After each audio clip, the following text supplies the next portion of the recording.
जी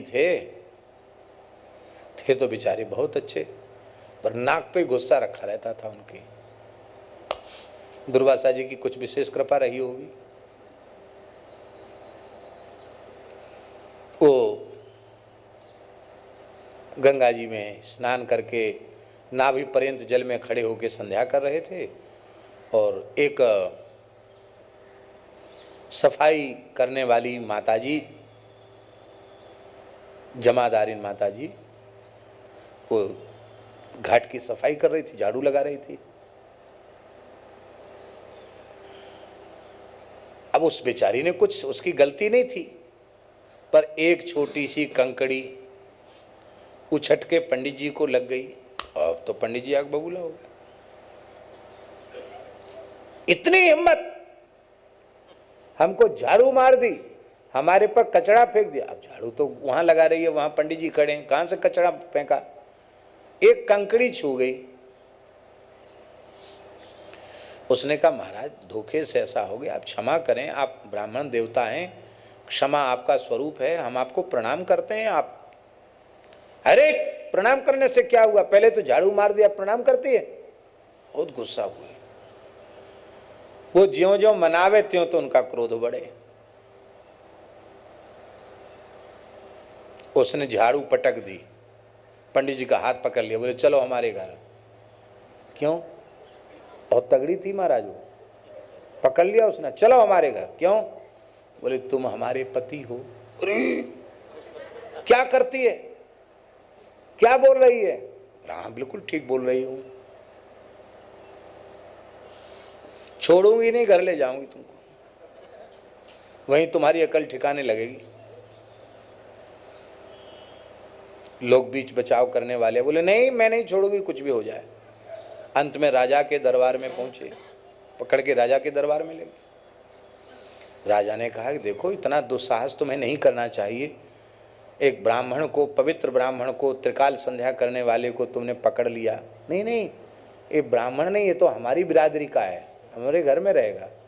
तुम्हारी बिरादरी का कैसे है? तो उसने कहा महाराज लोग कहते हैं हमारी चांडाल जाती है, और संतों से हमने सुना है चांडाल कोई व्यक्ति नहीं है, क्रोध ही चांडाल है। तो हमने बहुत इनको प्रयास किया कि ठंडे पर जाएं, ठंडे तो पड़े नहीं, गुस्से पर गुस्सा। तो हमने कही भाई मुझे लोग कहते हैं चांडाल कुल में उत्पन्न हुई है, तो चांडाली का पति तो चांडाल ही होगा, इसलिए मैंने हाथ पकड़ लिया, चल घर चल।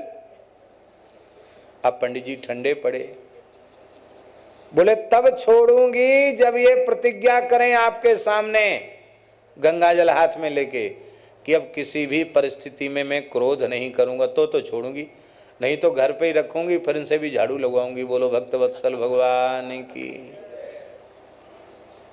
पंडित जी बेचारे, उनका क्रोध ठंडा हो गया। क्रोध आवे तो ये निश्चय कर लो हम विचार पूर्वक बोलेंगे, विचार करते ही क्रोध कम हो जाएगा। फिर भी आपका क्रोध कम न हो तो ठंडा जल पीने से क्रोध कम हो जाता है। शीतल जल पी लो, सुंदर जल पी लो, क्रोध कम हो जाए। इसने से भी क्रोध मान लो किसी का कम ना हो, कोई बहुत बड़े तासीर, सबकी अलग अलग होती है, किसी की गुस्सा की तासीर बहुत भारी हो तो कपड़ा उतार कर धरती पर लेट जाओ, खाली धरती पर लेट जाओ, और धरती से कहो हे धरती माता, आप साक्षात क्षमा गुण का स्वरूप हो, आप अपना क्षमा गुण हमें प्रदान करो। आपको विश्वास न हो तो आप कभी ऐसा करके देख लेना, धरती पर लौटते ही आपका क्रोध तत्काल शांत हो जाएगा। क्रोध करने से जिसके प्रति हमने क्रोध किया उसका तो कुछ भला नहीं होगा, आपका बुरा जरूर हो जाएगा। उसका दोष तो कम होगा नहीं, आपके स्वभाव में विकृति आ जाएगी।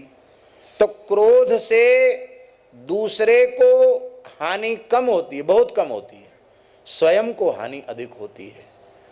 और कौन ऐसा विवेकी पुरुष होगा जो स्वयं की हानि को स्वीकार करे, स्वयं की हानि क्रोध करने से होती। क्रोध का त्याग करने से स्वयं का लाभ होगा। महाभारत में शुक्राचार्य और देवयानी का प्रकरण जो है, उस अध्याय को पढ़ लेना चाहिए, जिसमें क्रोध रहित होने की बड़ी महिमा का वर्णन किया गया है।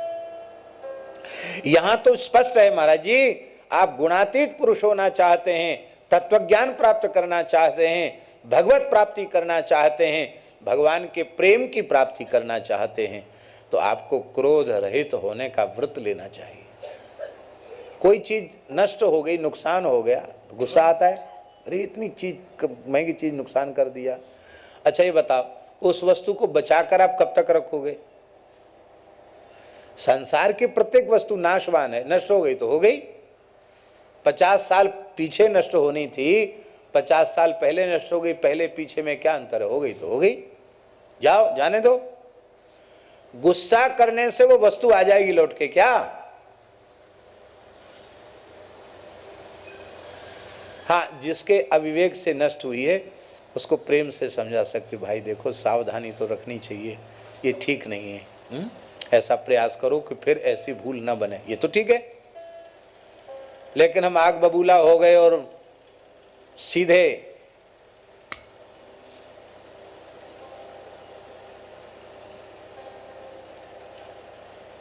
मार धाड़ पर उतर आए हैं, वो ठीक नहीं।